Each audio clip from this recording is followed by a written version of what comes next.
금요일 집회 오신 여러분들을 환영합니다. 잠시 기도하고 말씀 나누겠습니다. 사랑과 은혜 하나님, 우리 성도들을 축복하여 주옵소서. 일상에 성실히 살아오면서 자신의 맡은 바 책임을 다하고 직장에서, 가정에서, 또한 학교에서 열심히 살아온 우리 영혼들을 축복하여 주시길 소망합니다. 그리고 이렇게 말씀의 자리에 나와서 하나님과의 깊은 교제를 사모하는 여러분들을 축복하여 주시고, 이 시간 말씀의 은혜를 베푸시고, 말씀을 통하여 구원의 비밀을 깨닫고 참된 기쁨을 누리는 된 은혜의 시간 허락하여 주옵소서. 이 시간 성령 하나님 저를 지켜 보호하여 주시고, 오직 주님의 말씀만이 선포되게 하시고, 말씀을 가로막는 모든 세력들을 물리쳐 주옵소서. 우리 주 예수 그리스도의 이름으로 기도드렸습니다. 아멘. 네, 저희가 계속해서 누가복음 1장 15절 말씀을 나누고 있습니다. 15절을 보면은 저희가 특별히 했던 것은 이제 세례 요한이 뱃속에 있을 때부터 성령을 충만하게 받을 것이며에 대해서 이야기를 했었죠. 그래서 뭐 성령에 대해서도 이야기를 했었고 그 충만히 받는다는 것에도 이해를 했었고요. 그리고 뱃속에 있을 때부터 받았다는 것은 이제 세례 요한이 특별한 노력은 하지 않았지만 하나님께서 그에게 성령을 선물로 주셨다라는 부분에 대해서 이야기했던 것입니다. 뭐 요한뿐이 아닙니다. 모든 사람들이 다 성령을 선물로 받죠. 우리는 믿음을 우리가 가지는 거다. 나의 어떤 노력으로 믿음을 가지는 거다라고 착각을 합니다. 그래서 뭐 믿음이 더 굳세져야 한다라고 생각도 하고, 네, 기도도 열심히 하고, 말씀도 열심히 읽고, 자꾸 우리 자신의 어떤 노력을 굉장히 강조하는데, 그런 것들은 이제 또 다른 율법주의에 빠질 우려가 되게 많죠. 율법주의라는 것 자체가, 율법이라는 원래 좋은 것이지 않습니까? 하나님의 말씀을 뜻하는 거죠. 왜 하나님의 말씀을 율법이라 부르냐? 하나님이 이제 법치주의자시기 때문에 그래요. 그래서 하나님께서는 하나님을 뜻하는 엘로힘이 이제 판사라는 뜻이고, 하나님께서는 법을 만드셨고, 우리에게, 당신의 자녀들에게 법을 가르치셨고, 그 법을 지키는 사람들, 하나님의 자녀는 법을 지켜야 된다라고 얘기를 해주셨죠. 좋은 거예요. 근데 뭐가 문제냐? 율법주의자들은 율법을 지키는 노력으로 구원을 얻을 수 있다라고 생각했거든요. 그 노력 자체가 그 개인의 노력을 강조하는 것입니다. 그러다 보니까 개인의 노력을 강조하는 거니까 구원을 결국 누가 얻는 거냐? 내가 얻는 거예요. 나 자신이 얻는 거죠. 그 개인이 노력한 성과를 얻는 거니까요. 하나님은 거기서 뭘 하시느냐? 역할이 별로 없는 거예요. 그냥 잘 지키고 있나, 못 지키나 쳐다만 보고, 잘 지켰으면 합격, 못 지켰으면 탈락. 그냥 이런 어떤 굉장히 그 역할이 축소되는 것이죠. 그 율법주의의 굉장히 큰 이제 한계예요. 그래서 나 자신의 노력을 강조하는 것들은 율법주의에 빠지고 그런 것들은 결국 하나님의 은혜를 부인하게 되는 그런 아주 큰 잘못에 빠지게 됩니다. 그래서 믿음을 자꾸 내가 가지는 거다. 내가 기도하고 말씀 읽고 노력해서 믿음을 내가 가지는 거다라고 생각을 하면 그 오류에 빠지는 것이죠. 믿음은 철저히 하나님의 선물입니다. 그래서 하나님께서 성령의 충만을 받아 세례 요한은 특별히 성령의 충만함이란 걸 받았지만 요한뿐이 아니에요. 사실 우리 모두 믿는 사람들 모두가 성령 하나님을 받았기 때문에 우리가 믿음을 가질 수 있었던 것이죠. 어, 그, 그 쇼펜하우어라는 철학자가 있고 니체라는 철학자가 있는데 20세기 초반에 활동을 했던 사람들이죠. 네. 근데 그들이 이제 얘기했던 게 비슷합니다. 쇼펜하우어도 인간에게 이제 고통이 있는데 그 고통은 결국 자신의 욕망 때문이다. 그래서 욕망을 버려야 한다고 굉장히 주장을 했죠. 그럼 뭐 쇼펜하우어의 주장은 사실은 그 고타마 시타르타, 뭐 우리가 부처님이라 부르는 고타마 시타르타의 주장과 굉장히 흡사하죠. 그래서 고타마 시타르타도 마찬가지고 인간의 고통의 문제가 어디냐? 결국에 인간의 이제 욕심, 욕망 때문인데 그것을 스스로 벗어나는 해탈을 통해서 고통에서 벗어날 수 있다라고 주장했던 것이죠. 뭐 지금의 불교는 굉장히 변질되어 있지만 실제 이제 원래 불교는 그런 겁니다. 그래서 자신의 욕심, 나 자신의 욕심을 버리는 개인적인 노력을 통해서 이제 해탈, 그러니까 모든 고통에서 벗어나는 해탈을 이룰 수 있다라고 생각했던 것이죠. 쇼펜하우어도 마찬가지예요. 우리에게는 욕망이 있고 그 욕망이 우리를 괴롭히는데 그 욕망을 벗어나는 어떤 개인적인 노력을 통해서 구원을 얻을 수 있다라고 얘기했던 것이 바로 쇼펜하우어였던 하우어의 주장이라고 할 수 있습니다. 그런데 그런 것들은 가능한가요? 결국 고타마 시타르타도 이제 실제 음, 뭐 불교에서는 해탈을 한 것처럼 얘기하지만 실제로는 어땠는지는 아무도 모르죠. 그 헤르만 헤세가 지은 고타마 시타르타의 그 소설, 물론 소설이지만 거기서 보면 결국 스타르타도 어떤 그 유혹에서 벗어나지 못하고 결국에 넘어가는 모습 보이지 않습니까? 그 책이 우리에게 알려주는 바는 뭐냐? 물론 소설이긴 하지만 인간적인 노력은 다 성공할 수 없다라는 거죠. 근데 믿음도 마찬가지고 다 마찬가지예요. 율법을 지키는 행위는 너무 아름답고 좋은 것이지만 그것을 내가 지키려고 노력할 때 결국 율법주의에 교만함의 죄에 빠지게 되는 것이죠. 믿음을 가진다는 것도 마찬가지예요. 그래서 이제 한국교회뿐만 아니라 어떤 교회도 마찬가지겠지만, 이제 교회 좀 오래 다닌 사람들, 직분을 가지고 있는 분들, 뭐, 권사님, 장로님, 목사도 마찬가지입니다. 그래서 교회 좀 오래 다니고 믿음 생활 좀 했다는 사람들, 그리고 뭐 기도 좀 뭐 잘했다는 소리 몇 번 들었거나, 설교를 잘한다는 소리 들었거나, 혹은 뭐, 목회를 잘해갖고 교회를 부흥시켰다 이런 소리 듣는 사람들은 대부분 굉장히 교만하죠. 막 어깨가 하늘을 높은 줄 모르고 올라가고, 왜냐면 다 자기가 해서 성공한 줄 알거든요. 자기가 열심히 기도하고 믿음 생활 해가지고 장로도 되고 권사도 되고 목사도 되고 뭐 교회도 부흥시켰다 이렇게 생각합니다. 그러니까 이 노력에 대해서 집중하는 순간 우리는 교만함에 빠지죠. 자기 집중성에 빠지죠. 그래서 율법주의의 제일 그 위험한 부분은 사실은 율법을 강조하면서 지키면서 하나님을 잃어버리는 부분도 있지만 자기 집중성에 너무 빠지고 자기 확대를 한다는 것이 굉장히 큰 이제 문제가 있는 것이죠. 그래서 결국 자기 자신은 죄악이기 때문에 자기 자신을 확대하는 것에서는 이제 범죄에 빠질 빠질 수밖에 없는 것이죠. 자, 그래서 우리가 이것을 기억하는 게 굉장히 중요합니다. 우리가 이제 마틴 루터도 얘기했지만 이제 오대 솔라, 오대 오직에 대해서 이야기를 했지 않습니까? 마틴 루터도.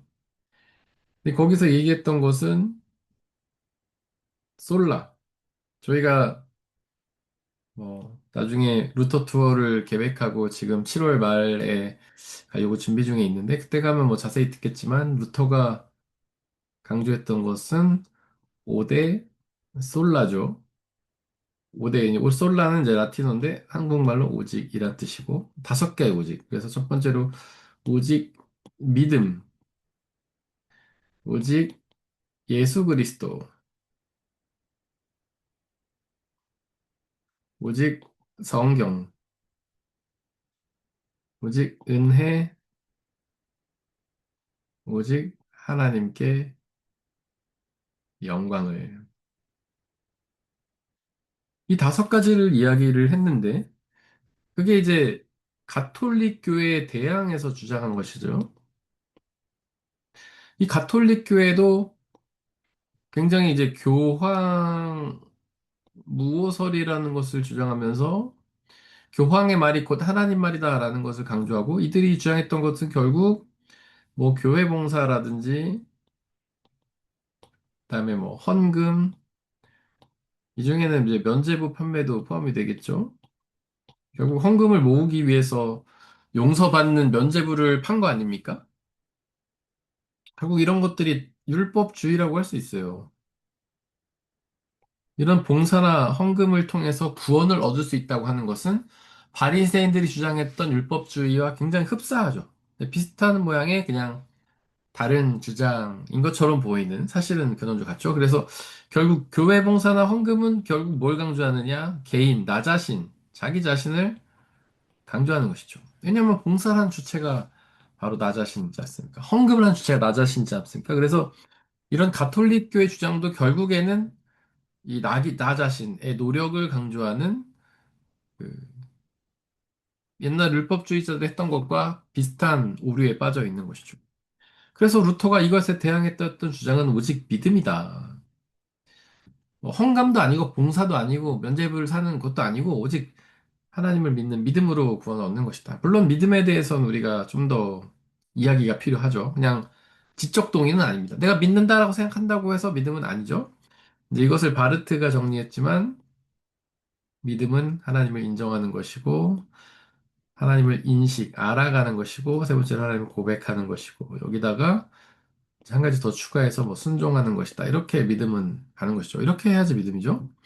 그 다음에 이제 오직 예수 그리스도. 사실 가톨릭 교회 자체도 우리랑 교리는 똑같거든요. 예수님을 통한 구원을 주장하는 거예요. 근데 교회 봉사나 헌금을 통해서 구원을 얻는다라고 얘기하면은 예수 그리스도가 필요 없어지거든요. 예수님이 왜 필요합니까? 그냥 열심히 봉사하고 열심히 헌금하면 구원 얻는데 그렇게 되면은 예수님이 우리를 위해서 십자가 지고 죽으신 그 십자가는 무의미해지는 것이죠. 그래서 루터는 아니야. 교회 봉사 헌금 이런 거 다 필요 없어. 예수를 믿는 믿음으로 구원을 얻는 거야. 라는 것이죠. 물론 헌금이나 봉사가 무의미하다는 건 아닙니다. 우리가 믿음이 깊어질수록 하나님께 많은 걸 드려지고 싶어 하죠. 봉사도 하고 싶고, 뭐 선교도 하고 싶고, 물질도 드리고 싶은데, 이게 주객이 전도되면 안 된다는 거예요. 예수님을 믿었을 때 그 기쁨과 감사로 인해서 봉사하고 헌금하는 거는 좋은 일이에요. 그건 좋죠. 근데 예수님보다 이것이 앞서서는 안 되는 거죠. 교회 봉사하고 헌금해가지고 뭔가 구원을 얻으려고 한다던가 은혜를 복을 받으려고 한다던가 나 자신을 드러내려고 하는 노력하는 순간 예수 그리스도가 필요 없어지기 때문에 그거는 불신하게 되는 거예요. 그다음에 오직 성경. 이 교회 봉사하고 헌금하고 율법주의 이게 다 누가 한 말이죠? 교황이 한 말이죠. 근데 교황은 무고하니까 그 당시 지금은 아닙니다만 지금은 아니에요. 그 당시에는 교황이 거의 하나님과 동급이었어요. 교황의 말이 곧 하나님의 말씀이다라고 얘기했거든요. 그러니까 뭐 교회 봉사 뭐 면죄부를 사면 구원한다 이런 게 성경에 없잖아요. 그럼에도 불구하고 사람들에게 설득력을 가졌던 이유는 바로 이제 교황이 무고하고 죄가 없다는 뜻이죠. 무고라는 건. 그리고 하나님과 동급이니까 이 교황이 하는 말은 거의 하나님 말씀이다라고 하면서 어, 성경에도 있지도 않은 말을 주장하고 믿게 되었던 것이죠. 하지만 이제 마틴 루터는 거기에 종교를 일으키면서 아니다. 교황의 말은 아무것도 아니고 하나님의 말씀만이 진짜 중요하다. 성경이 중요하다라는 이야기를 이제 했던 것이죠. 자, 그런데 여러분들이 좀 그런 말씀을 들으면 익숙하지 않습니까? 교황의 말이 하나님 말이다. 이제 현대 기독교도 비슷한 얘기를 많이 한다는 거죠. 목사님 말씀은 꼭 하나님 말씀처럼 받아들이겠다. 이런 얘기 많이 듣잖아요. 진짜 말도 안 되는 건데, 목사 이야기는 목사 이야기죠. 어떻게 하나님 말씀입니까? 그거는 목사를 너무 신격화시키는 거죠. 그러면 성경에 보면 그렇게 자신을 신격화시켰던 그 헤롯인가? 죽잖아요. 하나님께 영광 돌리지 않아 죽잖아요. 그건 목사 스스로도 참 위험한 짓이고, 그런 말 하는 성도들도 되게 위험한 발언이죠. 목사의 말은 목사의 말일 뿐이지 하나님 말씀이 아닙니다, 여러분들. 하나님 말씀 오직 성경에 기록되어 있고요. 목사의 이야기는 그냥 하나, 우리와 여러분들과 하나 다를 바 없는 똑같은 죄인인 먼지와 같은 벌레와 같은 한 사람의 말일 뿐이죠. 의견일 뿐이에요. 그래서 어떤 이제 교회들 대부분 뭐 한국 교회도 마찬가지지만 어떤 목사님 말씀이 탁 떨어지면은 밑에 뭐 당회원들, 장로님들, 뭐 성도들이 막 움직이면서 그걸 해내야 한다는 마치 군대식 조직 같은 느낌의 교회 운영을 많이 보게 되는데 물론 안교회도 많이 있습니다만 그런 것 자체가 되게 위험하다고 생각하고요. 너무 이렇게 타락하거나 그 문제에 빠질 그 소지가 너무 많습니다. 여러분들 목사의 이야기를 너무 그 무게를 두면 안 돼요. 그래서 저는 그런 제도적으로 목사의 이야기가 너무 영향을 끼치지 않도록 여러 시스템을 만들어야 된다고 생각하고 그것의 일환으로 이제 저희 교회는 운영위원회가 있고 거기서 먼저 회의를 해서 결정을 하고 그 안에서 여러분들 뭐 제가 얘기하면은 많이 따라주고 해주시지만 뭐 제가 한 얘기가 받아들이지 않으면 뭐 안 되기도 합니다. 네, 운영위원회 들어와 보신 분은 다 아시겠지만 그 운영위원회에서도 뭔가 결정되면은 뭐 재직해서 거의 다 동의를 해주시긴 하지만 그 납득이 안 되면 또 재직해서 동의를 안 해주겠죠. 이런 시스템들 약간 민주적인 그래서 어떤 인간 하나 특별히 이제 목사의 의견이 너무나 많이 이제 영향을 끼치지 않도록 하는 장치들이 좀 필요하다고 생각하고요. 절대로 목사의 말은 하나님 말씀이 아니고 오직 성경 말씀만이 하나님의 말씀이죠. 그래서 이게 오직 믿음과 오직 은혜가 서로 상통하는 것인데 은혜. 이게 굉장히 중요해요. 아까 저희가 뱃속에 있을 때부터 세례 요한이 성령의 충만을 받았다라는 것은 결국 이제 은혜를 받았다. 성령을 받은 것이 요한의 능력이 아니라 은혜임을 강조하는 표현이죠. 뱃속에 있는 아기가 뭘 하겠습니까, 걔가? 뭐, 사실 뱃속에 있을 때는 뭐, 사람 구실도 못할 수도 있죠. 정말 팔다리도 없을 수도 있고, 그냥 정말 이렇게 수정체, 마치 그 올챙이처럼 보이는 그런 수정체 있을 때부터 성령 하나님께서 그를 돌보셨다는 건데, 또 아무것도 못하는 상태. 그냥 그 세례 요한이 자신의 힘으로는 그 어떤 것도 못하는 상태부터 하나님께서 이미 그에게 성령의 충만함을 주시고 하나님의 종으로 키우셨다. 이것은 철저한 은혜를 뜻하는 말인 거죠.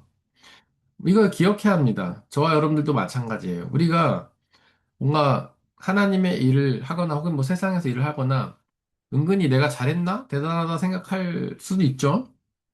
근데 그때마다 늘 그거는 나의 나 된 것은 오직 주님의 은혜임을 내가 믿음을 갖게 된 것도 하나님 사용하는 것도 은혜라는 사실을 늘 기억해야 하는 겁니다.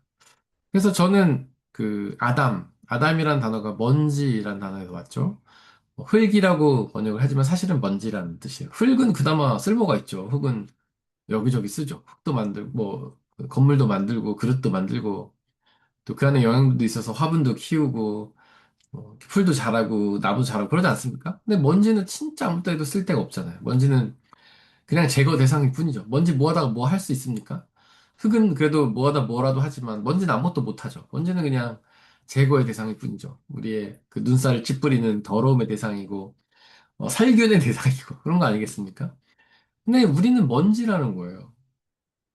뭐 황사 한국에 옛날에는 황사라고 했는데 요즘에 미세먼지라고 하지만 미세먼지가 아무리 많아도 뿌옇긴 하지만 해를 완전히 가릴 수는 없잖아요. 우리는 그런 거예요. 우리가 아무리 난리치고 죄를 짓는다고 해도 하나님의 영광을 가릴 수는 없습니다. 그리고 먼지가 뭐 하늘의 빛을 더 밝게 합니까? 그것도 아니죠. 그러니까 우리가 뭔가 노력한다고 해서 하나님의 영광을 드러낼 수 있는 존재도 아니에요. 무슨 유익하지 않죠. 완전 무익한, 철저히 100% 무익한 존재가 먼지죠. 근데 우리 사람이 바로 먼지에서 왔다는 사실을 늘 저는 기억하려고 애를 씁니다. 그래서 이게 주일에 특별히 이제 뭐 설교를 하고 나서 조금 제가 봤을 때 잘된 날은 좀 으쓱해지기도 하고 그런데 그때마다 나는 먼지 다 기억하고. 그래갖고 제 아이패드 화면 배경화면이 먼지예요. 설교 끝나면 탁 먼지를 한번 보는 거죠. 예배 끝나면. 그리고 뭔가 좀 못했다고 생각하고 죽 서서 내 하나님의 영광 가렸나 생각할 때 또 한번 먼지를 보면서 아 나는 먼지다. 그래서 아이패드 화면 먼지 아주 좋은 것 같아요. 그래서 늘 먼지임을 기억하는 것. 우리는 하나님의 영광 드러낼 수도 없고 가릴 수도 없는 그냥 먼지와 같은 존재. 그래서 날마다 날마다 우리에게 은혜를 주시고 생명 주신 것도 그 은혜도 감사하고 오늘 하루의 삶을 주신 것도 감사하고 그냥 이 죄인일 뿐인데 오늘 하루 동안 좋은 일, 좋은 사람들 만나서 교제하고 맛있는 것도 먹고 또 행복한 삶 사는 것에 대해서 그저 감사하고 뭐 슬프고 힘든 일이 좀 생겨도 다 하나님의 뜻 가운데 있음을 기억하면서 모두 주님의 은혜다라는 것을 생각하면서 감사하고 날마다 날마다 은혜를 기억하면서 감사하는 것이 굉장히 중요하죠. 바로 성령의 충만을 받았다는 것은 은혜를 기억하는 것이죠. 그리고 다섯 번째, 오직 하나님께 영광을. 그래서 우리는 오직 하나님께 영광을 위해 사는 존재예요. 하나님께 영광을 돌린다라는 게 지금 밑에 생략이 된 건데, 영광을 돌리기 위해 태어난 존재라는 것이죠. 우리는 하나님을 믿을 때 두 가지 신분을 얻지 않습니까? 자녀로서의 신분과 종으로서의 신분. 근데 자녀는 이제 특권을 누리는데, 바로 상속 부모의 것을, 아버지 하나님의 것들을 상속받는 특권들이죠. 아버지 하나님의 영원한 생명, 그리고 아버지 하나님의 하나님 나라, 그리고 뭐 그분의 평화, 기쁨, 이런 것들을 상속받아 누리게 되죠. 종으로서 뭘 해야 되냐, 이제 사명을 감당해야 됩니다. 우리 이 두 가지 신분이 생기는데, 우리는 뭐에만 집중하냐? 자녀의 신분에만 되게 집중해. 그래서 뭐 받아 누릴 것만 생각하죠. 그래서 하나님 저 은혜 주세요. 뭐 하나님 건강 주세요. 축복 주세요. 맨날 달라고만 합니다. 그러면서 사명을 감당 안 하려고 해요. 근데 우리는 종이거든요, 종. 종은요, 선택권이 없죠. 종은 무조건 해야 되는 거예요. 종이 뭐, 내가 하고 싶은 일이라고 하고 안 하고 싶은 일을 안 합니까? 그런 거 아니죠. 종은요, 주인이 시키면 무조건 해야 돼요. 근데 우리는 늘 자녀로서의 사명, 그 상속만 기억하고 종으로서의 사명 잊어버린단 말이죠. 근데 여러분 성경을 자세히 보세요. 우리가 하나님을 아버지라고 부르는 표현보다 주님이라고 부르는 표현이 훨씬 많아요. 비교도 안 될 정도로 많아요. 대부분의 신앙인들은 하나님을 아버지라 부르지 못했습니다. 거의 다 주님이라 불렀어요. 하나님을 아버지라 부른 정도는 예수님? 그 외에는 뭐 찾아보기가 쉽지는 않습니다. 그 바울이 얘기하긴 했죠. 하나님을 아빠, 아버지, 아버지라 부른다, 아버지라 부른다고 얘기했지만, 물론 우리 아버지긴 하지만, 성경은요, 아버지 하나님보다 주님이라면 훨씬 많이 나와. 그게 뭐냐?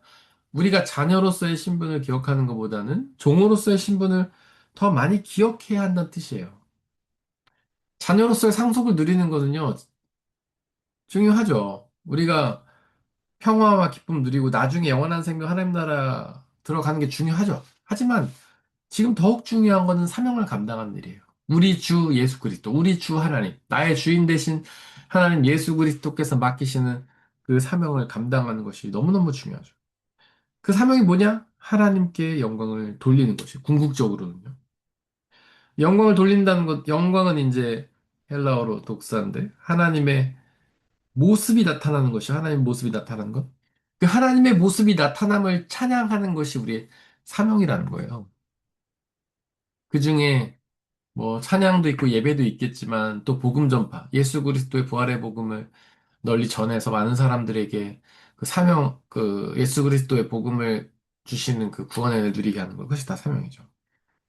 그래서 이렇게 성령을 뱃속에서부터 받았다. 그거는 우리는 뭐 뱃속에서부터 받지 않은 사람도 있죠. 저 같은 분 사람들은 이제 모태신앙이니까 뱃속에 있을 때부터 성령의 은혜를 받아서 믿음 생활 했다고 말할 수 있겠죠. 물론 세례 요한처럼 충만하게 받아가지고 뱃속에 있을 때부터 하나님의 사명을 막 감당하고 그런 건 아니지만 근데 이제 나중에 예수님 믿게 되신 분들은 뭐 그때부터 성령의 어떤 인치심을 받고 성령의 기름 부으심을 받고 예수를 믿게 된 것이죠. 근데 이제 예수님의 비유에서 보면 먼저 된 자가 나중되고 나중된 자가 먼저 된다라고 말씀하셨듯이 모태신앙이든 아니든 그게 중요한 건 아니에요. 중요한 건 지금 현재 내가 얼마나 잘 믿고 있느냐가 중요하죠. 오히려 모태신앙인들은 마치 라오디게아 교회처럼 미지근한 경우가 많죠. 뜨겁지도 않고 차지도 않고. 그래서 예수님 입에서 이렇게 내뱉음을 받을 사람도 많이 있는데 어쨌든 이제 나중에 믿게 되신 분들은 굉장히 뜨겁죠. 그분들은 정말 그들의 삶을 어떻게든 이렇게 헌신해가지고 하나님의 사랑을 감당하려고 노력하는 분들이 굉장히 많으시고. 어쨌든 중요한 건 얼마나 오래 믿었냐가 중요한 건 아니고, 언제 성령 하나님께서 부르셨냐 중요한 게 아니고, 지금 내가 믿고 있느냐가 중요하겠죠. 근데 그런 사람들은 이제 하나님의 사명을 감당하게 되는 것인데, 세례요한은 뱃속에 있을 때부터 성령 충만을 받고 무슨 사역을 했는가? 이제 복음 전파를 했죠. 하나님께 영광을 돌리는 사역의 일환으로 복음 전파를 했습니다. 뭐 또 다른 말로 하자면은 예수님의 길을 미리 예비했다.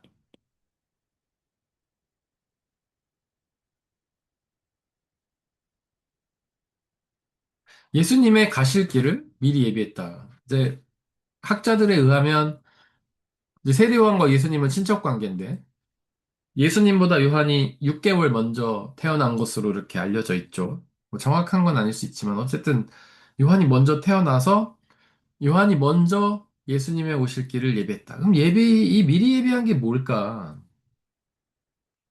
바로 광야에서 세례를 베풀면서 그다음에 하나님 나라의 복음을 전했죠. 하나님 나라의 복음을 전파했죠. 이게 세례 요한이 한 일이에요. 세례 요한은 광야에 있었습니다. 광야. 광야는 사막이죠. 히브리어로는 미드바르라는 곳이죠. 구약 성경에서 광야가 굉장히 큰 의미가 있는데 첫 번째로는 이제 이스라엘이 하나님과 가깝게 만난 곳이죠. 그러니까 하나님께서 물론 모세라는 어떤 예언자, 매개체, 메신저가 있었지만은 그래도 정말 가까이 계시면서 이스라엘이 어떤 일을 만날 때마다 뭔가 그들이 불평을 쏟아내거나 요구가 있을 때마다 하나님께서 바로바로 응답하셨잖아요. 하나님과 가깝게 있었죠. 두 번째로는 하나님이 말씀하시는 곳이에요. 하나님께서 광야에서 이스라엘 백성에게 모세라는 메신저를 통해서 아주 자세히 이것저것 말씀을 하십니다. 그래서 이 미드바르는 뭐에서 왔냐? 다바르라는 히브리에서 왔는데 다바르는 바로 말씀이란 뜻이에요. 그래서 광야는 말씀이 있는 것이다. 하나님께서 말씀하시는 것이다. 또한 광야는 고난이 가득한 곳이죠. 여러 가지 고난이 있었는데 어쨌든 생명의 위협이 있었던 것이 생명의 위협. 그냥 단순히 내가 정신적 스트레스, 우리는 좀 정신적 스트레스 받는 걸 고난이라고 생각하는데 이스라엘이 받았던 고난은 생명의 위협을 받는 고난이었죠. 그래서 낮에는 얼어 죽을 듯이 아니죠. 밤에는 얼어 죽을 듯이 춥고 그래서 불기둥으로 보호하셨고 낮에는 타 죽을 듯이 더웠죠. 그 사막의 특징 아닙니까? 그래서 낮에는 구름 기둥으로 보호하시고 그래서 하나님께서 그 생명의 위협이 있던 그들을 이렇게 보호하셨죠. 그 다음에 이 광야에는 먹을 것도 마실 것도 별로 없는데, 그래서 이제 굶주림의 어떤 죽음의 위협이 있는 그런 고난이 있는 곳이었고, 신기하게도 그렇게 생명체가 별로 살 수 없는 곳인데, 이게 독충, 막 전갈 같은 독충들이 또 있는 곳이죠. 그리고 맹수 같은 것들이 있고, 그래서 생명의 위협을 굉장히 느끼는 것, 그것이 이제 고난이 가득한 광야였던 거죠. 이렇게 고난이 가득한 광야에서 이스라엘은 하나님과 가깝게 있으면서 하나님의 말씀을 들었고요. 그 다음에 일용한 양식을 체험받았죠. 만나와 메추라기. 그 다음에 반석에 물을 내셔서 그들이 먹을 것을 주셨어. 매일같이. 그것도 40년간이나. 하나님이 생명의 위협이 있지만 결국 생명을 책임져 주시는 곳이 이제 광야라고 할 수 있겠죠. 근데 이 광야는 웬만한 사람들은 잘 안 가려고 하는 곳이죠.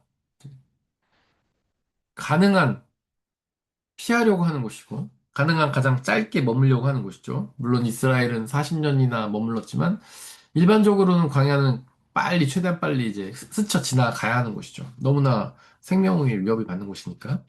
근데 이 세리와는 일부러 광야에 갔단 말이에요. 왜? 하나님과 가깝게 지내기 위해서죠. 또 하나님의 말씀을 듣기 위해서죠. 왜 생명의 위협이 있지만 그 안에 하나님 주시는 생명을 보호해 주시는 은혜가 있기 때문에 광야에 갔죠.